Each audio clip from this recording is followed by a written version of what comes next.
শতবর্ষের পুরনো কোনো মসজিদ না হলেও এর সৌন্দর্য যেন সারা দেশেই ছড়িয়ে পড়েছে। মসজিদটিতে আসা মুসল্লিদের দাবি, বৃহত্তর ময়মনসিংহ বিভাগে এমন সুন্দর নান্দনিক মসজিদ এটি।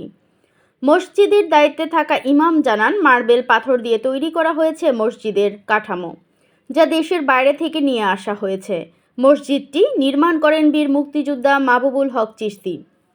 3 দরজা বিশিষ্ট মসজিদের ছাদের মাঝখানে আছে বড় একটি গম্বুজ, যার ভেতরের অংশেও আছে সুন্দর নকশার সমাহার।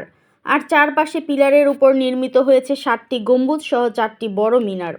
মসজিদটির সৌন্দর্য দেখতে প্রায় প্রতিদিনই দূর দূরান্ত থেকে আসেন দর্শনার্থীরা। বকশীগঞ্জের শহরে প্রবেশ করতেই চোখে পড়বে এই মসজিদটি। পৌরসভার দড়িপাড়ায় ব্যক্তিগত অর্থায়নে তৈরি করা হয়েছে সৌন্দর্যে ভরা মসজিদে নূর। মসজিদটি দ্বিতল বিশিষ্ট ও সম্পূর্ণ কারুকার্যমণ্ডিত।